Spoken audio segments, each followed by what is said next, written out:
Hello student, welcome back to our channel Ridge Math. आज मैं class 7th के chapter 11 exponent and power का exercise 11.2 करूंगी। 11.2 का फर्स्ट क्वेश्चन है, using law of exponent simplify and write the answer in exponential form.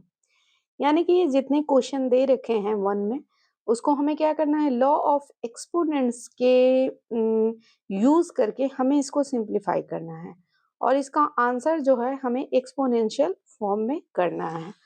तो करती हूँ मैं स्टार्ट। तो सबसे पहले हम जानेंगे लॉ ऑफ एक्सपोनेंट्स के बारे में कि लॉ ऑफ एक्सपोनेंट्स क्या है। यानी कि a to the power m multiply a to the power n, ये बराबर होता है a to the power m plus n के।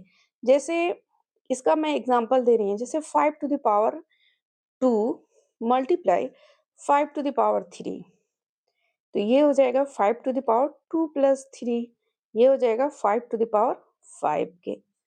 अब इसका दूसरा लॉ है a to the power m divided by a to the power n, ये बराबर होता है e to the power m minus n के।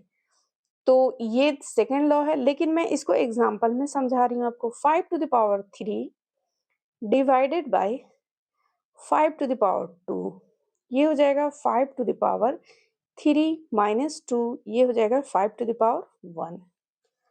इसका थर्ड लॉ है a to the power m whole to the power n, ये बराबर होगा a to the power m multiply n के। मैं एग्जाम्पल से इसलिए आप लोगों को समझा रही हूँ ताकि आप लोगों को क्वेश्चन समझ में आएगा। यहाँ एक जैसे 5 का पावर है 2 और होल का पावर है 3, तो ये हो जाएगा 5 टू द पावर 2 मल्टीप्लाई 3, यानी 5 पे पावर क्या हो गया, 6 आ गया। तो ये हो गया a to the power m whole to the power n, ये बराबर होगा a to the power m multiply n के। इसका फोर्थ लॉ है e to the power m multiply b to the power m, यानी कि बेस यहाँ क्या है, अलग अलग है, पावर लेकिन सेम है। एग्जाम्पल में मैं बता रही, जैसे 5 का पावर क्या है, 4 है, मल्टीप्लाई 6 का पावर क्या है, ये भी 4 है, यानी कि दोनों का पावर सेम है लेकिन बेस अलग अलग है। तो इसको हम कैसे लिखेंगे, 5 मल्टीप्लाई 6 टू द पावर 4, ये दोनों मल्टीप्लाई हो जाएंगे और इसका पावर 4 हो जाएगा। अब फिफ्थ है ए पे पावर 0 इक्वल टू क्या होता है, 1 के होता है। तो ये था लॉ ऑफ एक्सपोनेंट। अब हम क्या करेंगे, इसका क्वेश्चन सॉल्व करेंगे। तो हम आते हैं क्वेश्चन पे। फर्स्ट क्वेश्चन है 3 to the power 2 multiply 3 to the power 4 multiply 3 to the power 8। चूंकि हमें यहाँ लॉ ऑफ एक्सपोनेंट का यूज करके हमें इसे सिंप्लीफाई करना है, तो यहाँ मैं कौन सा लॉ लगाऊंगी, यहाँ मैं लगाऊंगी a to the power m multiply a to the power n, ये बराबर होता है a to the power m plus n के। तो यहाँ मैं ये लॉ लगाऊंगी तो 3 to the power 2 plus 4 plus 8, ये हो जाएगा 3 टू द पावर 14, और ये हमारा आंसर हो जाएगा। 4 और 2 6, और 6 और 8 मिलके क्या बनेगा, 14, और ये हमारा आंसर हो जाएगा। अब हम आते हैं फर्स्ट के सेकंड क्वेश्चन पे। 6 to the power 15 divided by 6 to the power 10, तो यहाँ हमारा जो लॉ काम करेगा a to the power m divided by a to the power n, ये बराबर होगा a to the power m minus n के। तो इसको हम कैसे लिखेंगे, 6 टू द पावर 15 माइनस 10 और 6 टू द पावर 5। आप लोगों को अगर लॉ ऑफ एक्सपोनेंट याद रह जाएगा तो ये एक्सपोनेंट पावर का क्वेश्चन बनाने में बहुत आसानी होगी। तो ये क्वेश्चन नंबर 2। अब हम आते हैं फर्स्ट के क्वेश्चन नंबर 3 पे। इसमें भी जो लॉ लगेगा, मैं लॉ लिखती चल रही हूँ ताकि आप लोगों को आसानी से याद भी हो जाएगा। Law a to the power n, ये बराबर होगा a to the power m plus n के। तो इसको हम लिखेंगे a to the power 3 plus 2, और ये होगा ए टू द पावर 5, और ये हमारा हो जाएगा आंसर। अब हम आते हैं इसकी क्वेश्चन नंबर 4 पे। यहाँ भी जो हमारा लॉ लगेगा a to the power m multiply a to the power n, ये बराबर होगा a to the power m plus n के। तो यहाँ हम क्या करेंगे 7 to the power x plus 2, x plus 2, और ये हमारा आंसर हो जाएगा। अब हम आते हैं क्वेश्चन नंबर 5 पे। क्वेश्चन नंबर 5 में हमें 2 लॉ लगेगा। एक लॉ तो ये लगेगा कि पहले मैं निकालूंगी, फिर उसके बाद सेकेंड लॉ लगाऊं। तो फर्स्ट लॉ जो मैं यहाँ पे लगाऊंगी वो लॉ होगा a to the power m और whole to the power n, ये बराबर होगा a to the power m multiply n के। ये लॉ लगा के पहले मैं इसको सिंप्लीफाई करूंगी। तो 5 to the power 2 multiply 3 divided by 5 to the power 3।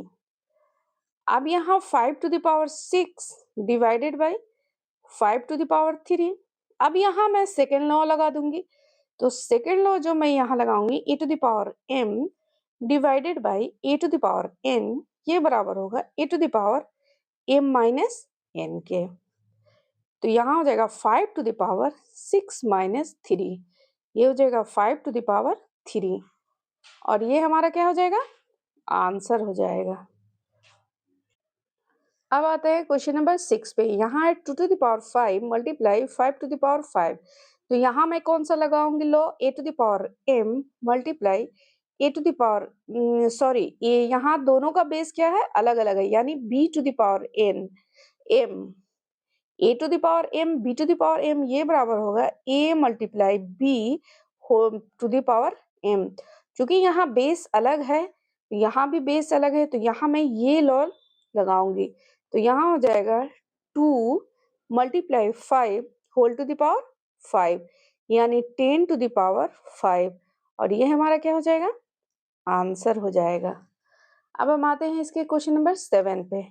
7 में जो लॉ लगेगा वो लगेगा a to the power m multiply यहाँ है b to the power m, ये बराबर हो जाएगा a multiply b to the power m। क्योंकि यहाँ भी बेस अलग अलग है, यहाँ बेस अलग है लेकिन पावर क्या है इनके सेम है, इसलिए ये लॉ लगेगा यहाँ पे। तो यहाँ हो जाएगा a multiply b to the power 4, यानी a b to the power 4, और ये हमारा क्या हो जाएगा आंसर हो जाएगा। अब हम आते हैं इसके क्वेश्चन नंबर 8 पे। क्वेश्चन नंबर 8 में है 3 to the power 4 whole to the power 3। तो यहाँ हमारा लॉ ऑफ एक्सपोनेंट कौन सा काम करेगा a to the power m whole to the power n, ये बराबर होगा a to the power m multiply n के। तो यहाँ हम क्या करेंगे 3 टू द पावर 4 मल्टीप्लाई 3, और 3 टू द पावर क्या हो जाएगा 4 3 जा 12, ये हमारा क्या हो जाएगा आंसर हो जाएगा। अब हम आते हैं क्वेश्चन नंबर 9 पे। यहाँ भी पहले इसको लॉ लगा के पहले इसको मैं सिंपलीफाई करूंगी, उसके बाद इसको सिंपलीफाई करूंगी। तो यहाँ है 2 टू द पावर 12, यहाँ जो पहले लॉ लगाऊंगी a to the power m divided by a to the power n, ये बराबर होगा a to the power m minus n के। तो यहाँ मैं लॉ लगाऊंगी पहले 2 to the power 12 minus 15 multiply 2 to the power 3। अब ये हो जाएगा 2 पे पावर 10 में 5 गया 5, और 1 1 कट जाएगा मल्टीप्लाई 2 टू द पावर 3। अब यहाँ मैं लॉ लगाऊंगी, यहाँ मैं क्या लगाऊंगी a to the power m multiply a to the power n, ये बराबर होगा a to the power m plus n के। तो यहाँ मैं कर दूंगी 2 टू द पावर 5 प्लस 3, यानी कि 2 टू द पावर 8, और ये हमारा क्या हो जाएगा आंसर हो जाएगा। अब हम आते हैं इसके 1 के क्वेश्चन नंबर 10 पे। क्वेश्चन नंबर 10 में है a to the power t divided by a to the power 2। तो यहाँ मैं कौन सा लॉ इस्तेमाल करूंगी a to the power m divided by a to the power n, ये बराबर होगा a to the power m minus n के।